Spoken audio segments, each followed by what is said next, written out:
it's my birthday and I'm on my way to Robben Island. And what I'm doing for my birthday is basically I'm gonna go around Cape Town and do all the things that you can do for free on your birthday.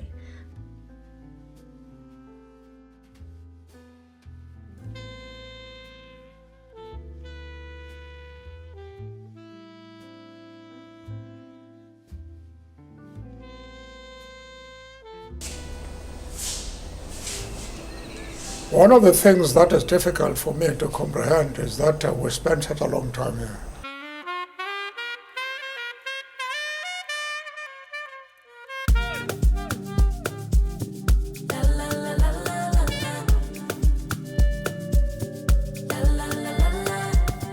He asked what could he do for me. I told him that my love is free. But can you match me? I can do it all for myself. Want you, but really don't need help. So can you match me? I like luxury. I like fancy things. Shine on my body. Live like royalty. Treat you like a king. If I trust, but you must be worthy of the crown. I'm not just anybody. Born to live in luxury. Hey besties! So, if you've made it to this part of the video, you already know where we're going. Today is the 14th of June and it's my birthday, and I'm on my way to Robben Island to get my free ticket to visit the Robben Island Museum.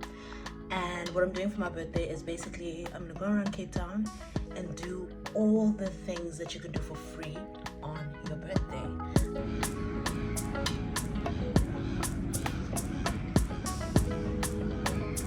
So I'll take you guys with me through all of that, but for this vlog specifically we're just doing the Robben Island tour, and then I'll have another video where I show you guys all the other things that you can do for free on your birthday.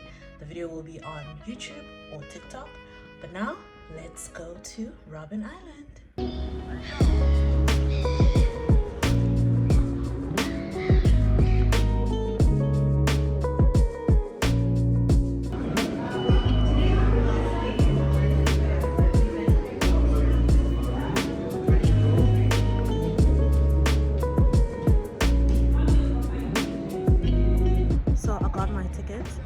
But I missed the 9 o'clock cut-off time, so I arrived later than I expected because I'm just a girl. So I'm going to go on the 11 a.m. ferry. So I'm gonna go to the Cape Wheel and get my free birthday ride on the Cape Wheel. And then I'll be back here at 10:30 so that I can board the ferry at 11. Pretty bummed that I missed the 9 a.m. one, but it is what it is. But I will continue to do free things on my birthday. So now let's go get the Cape Wheel ride.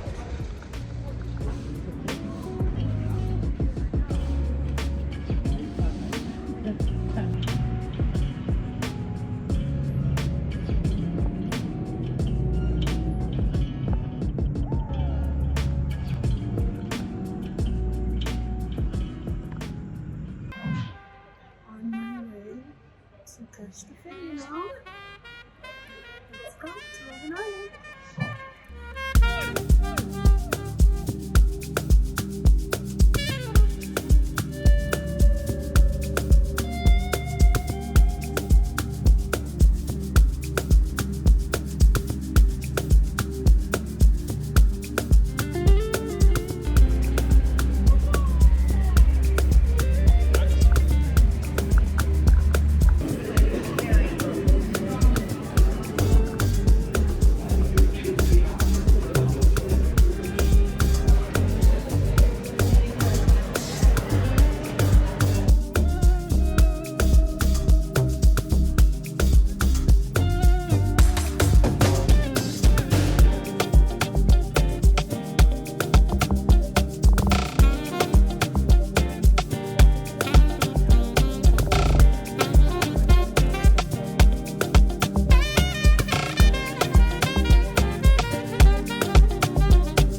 just got off the boat, heading to the bus now to start the tour.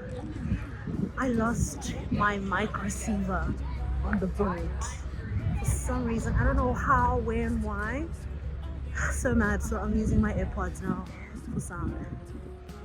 Hey, but let's rock.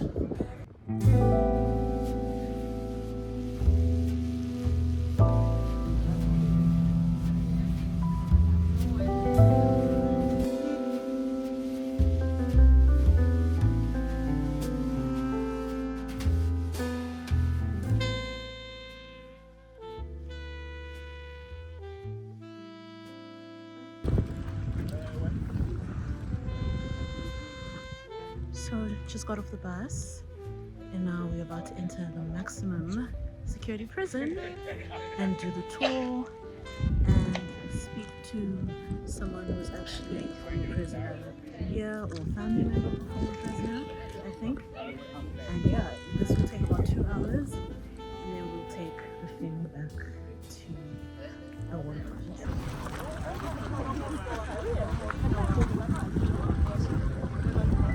Released here on Robben Island. They were released on 27th of April, 1991.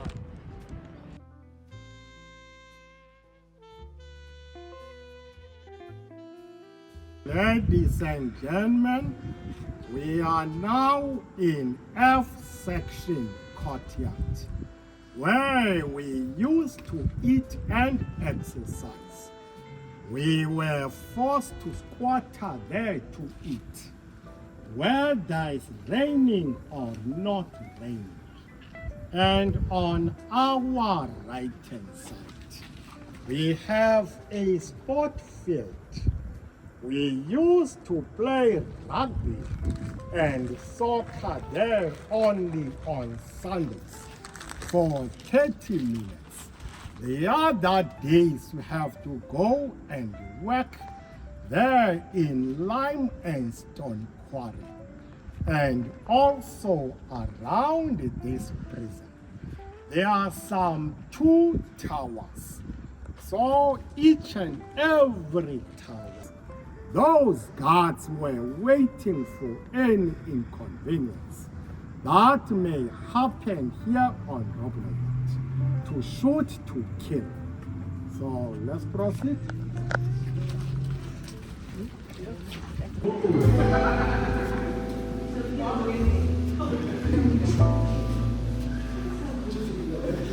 All these are F section, communal or general cells. Each cell was accommodating about 60 people, 60 per cell. So there are 4 communal or general cells in this section F.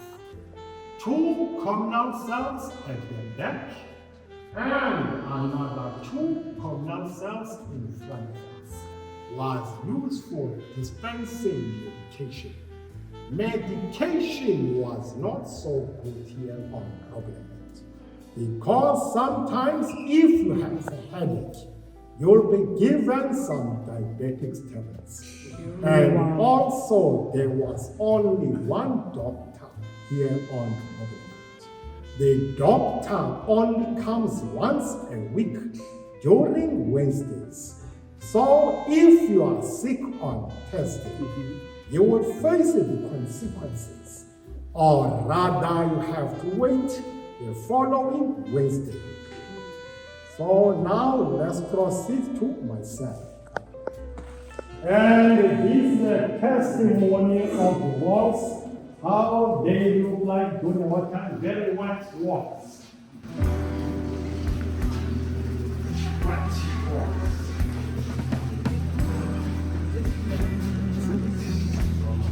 Can I go in?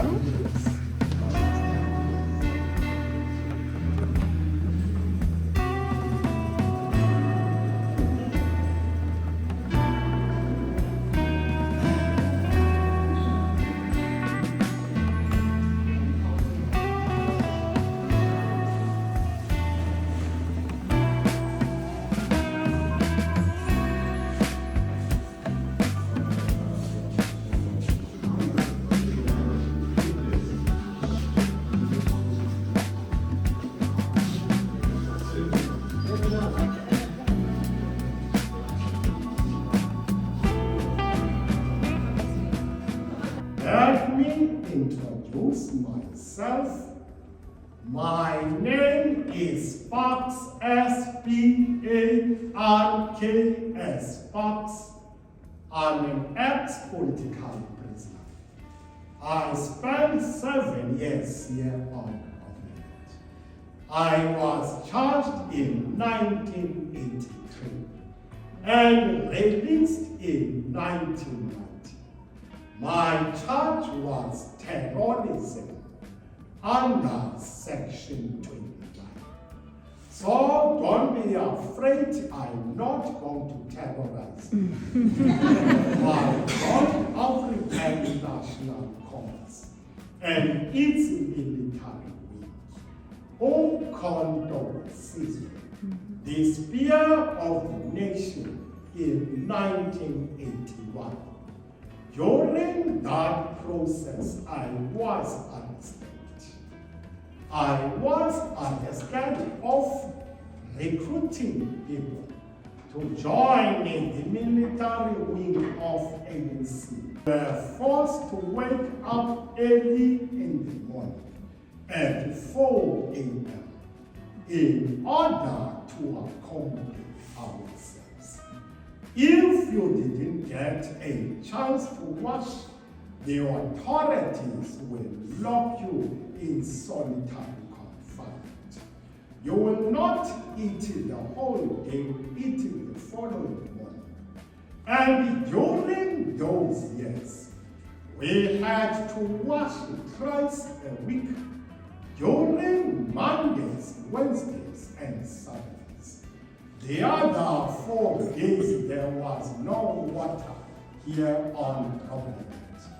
And we had to wash with cold water, even during the winter season. And people like Nelson Mandela spent 18 years here on Robben Island, sleeping on the floor, using those toilets. And there were no beds, no sheets, no pillows. They were eligible to receive only 3 blankets. 2 blankets were used to replace a sheet and a pillow. So they were allowed to sleep with 1 blanket, even during the winter season. All the diseases like TB and double pneumonia. And they died.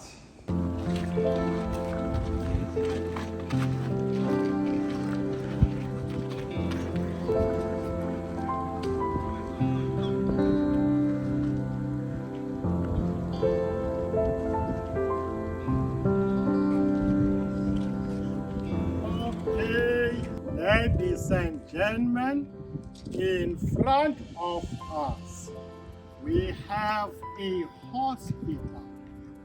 Is where those who were very mentally sick were locked. They were brutally beaten and tortured by the security police in detention. And they were brought in that constant section in order to get their mental condition. Even now, there are still some other African prisoners who are still mentally sick. But there's nobody who is taking care of them. Some of them are unemployed and homeless. Even those who passed away, there's no money to bury them. And we have to collect the money from the communities in order to bury them. And during 1996, there was a law in Parliament that all those who are more than 36 years old, they will get a compensation. But it never materialized. That's why most of the former African prisoners are staying here on Robben Island. They are staying here because they cannot afford to pay the rent on the island. And we as the former Balkan prisoners, we are not yet free because we are still recognized as terrorists. If we have to go and visit other countries outside South Africa, so we're not allowed because we are still recognized as terrorists. Our names are still there on the computer as terrorists. Even when you are going to see the doctor will tell you that in his or in her computer, your name is still there as a terrorist. But Nelson Mandela tried by scratching our names, but it was unsuccessful. So let's proceed.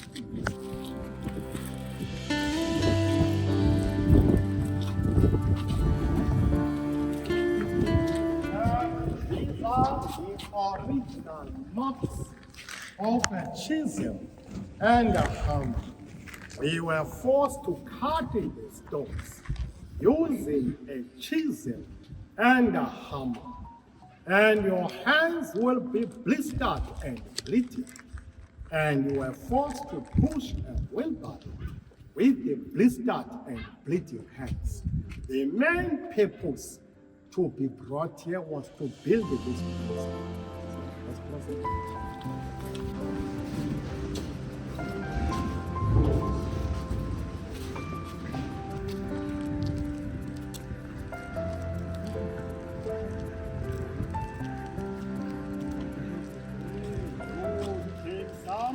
Pictures.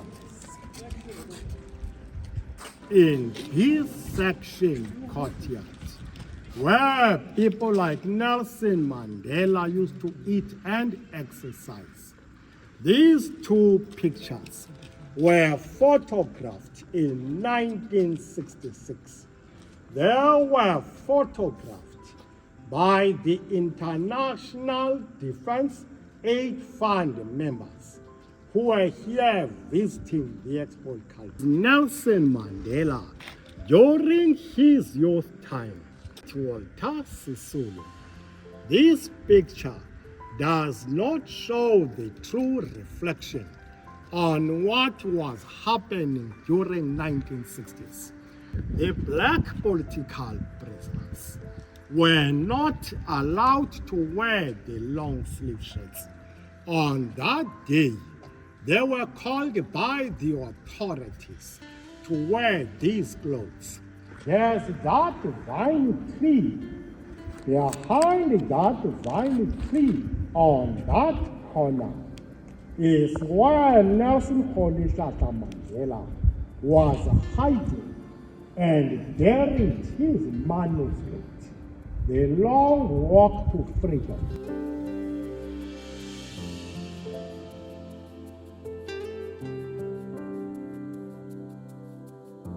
So Nelson Mandela spent 27 years in prison in total, and they were not allowed to speak to each other once they are locked inside the cells.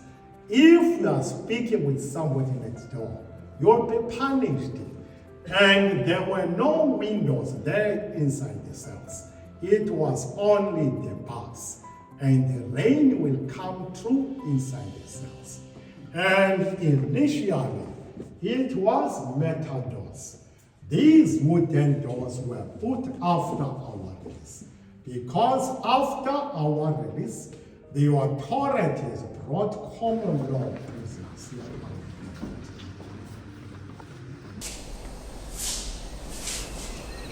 One of the things that is difficult for me to comprehend is that we spent such a long time here.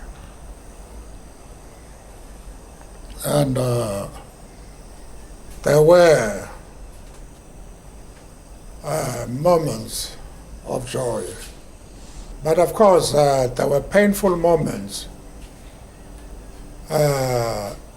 because the apartheid regime was an expert in persecuting people psychologically.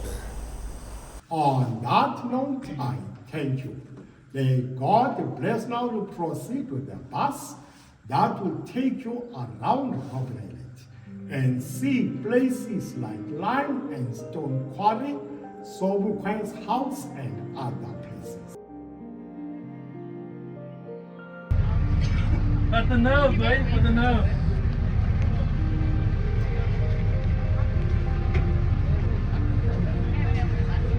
Sharing the story. And in 1997, when I joined Robben Island, I need to admit, I was still early 20s. I had many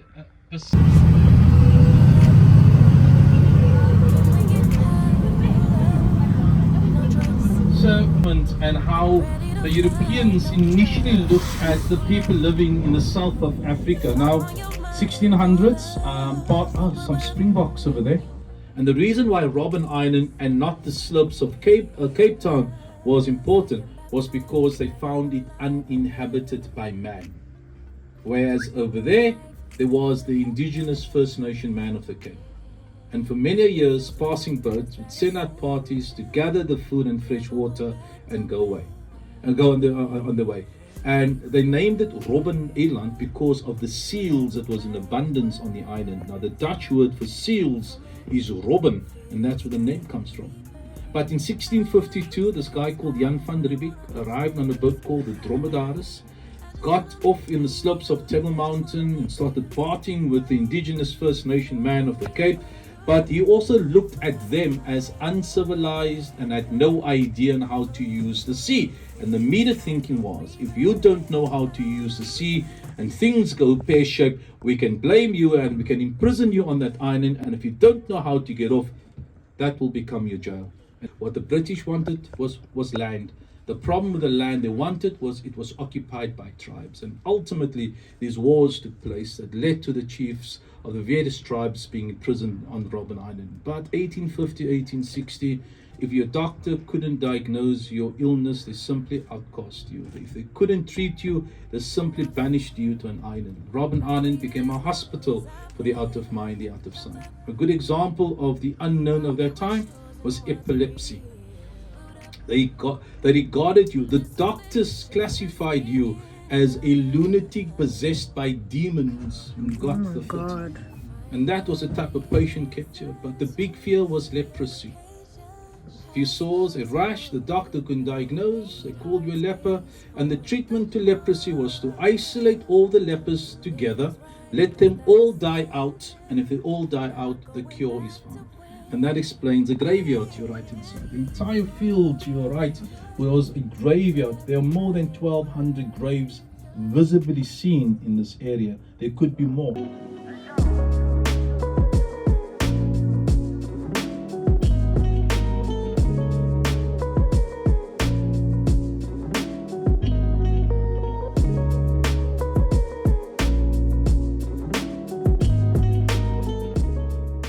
Remained South Africa's only political prisoner.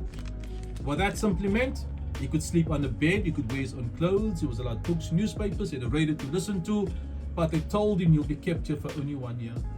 While Robert Sobukwe was kept here for 6 years and not 1.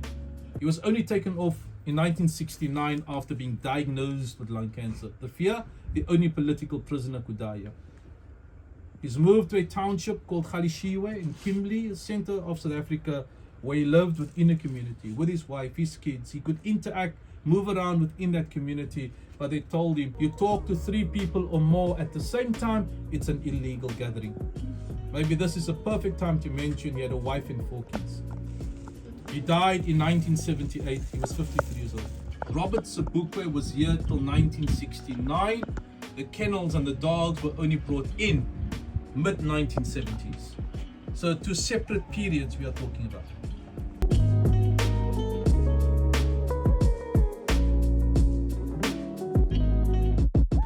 In 1997, in all honesty, young 20-year-old, I signed a contract, and next to my contract was a key to a house.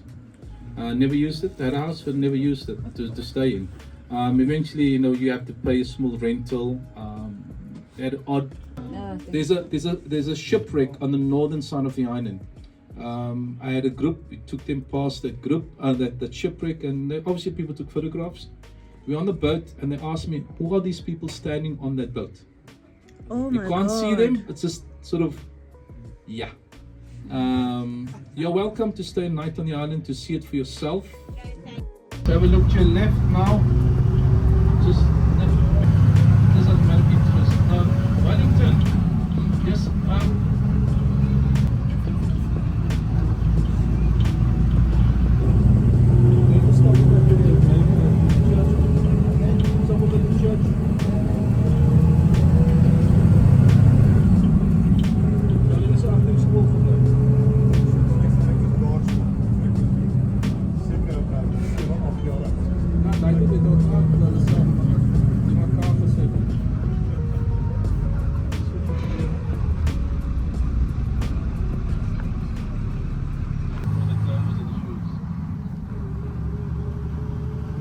So the little supermarket was down to your left, the bank was over there, the play park is down at the bottom. This used to be the school to your right into grade 7. The school closed in 2011.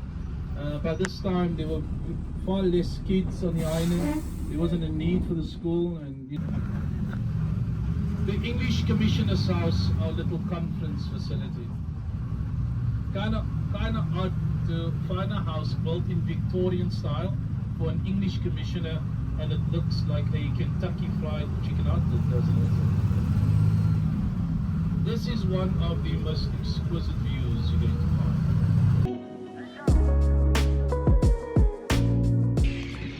So we're wrapping up the tour now. We stopped, just taking some pictures, used the bathroom, buy some drinks.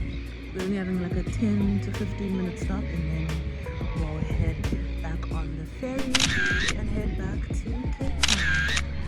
I hope you've enjoyed this video and it was informative and insightful, and I call all South Africans to come and hear the history for yourself and speak to a former prisoner. And the best thing is that on your birthday it's free, so be like me, come here on your birthday.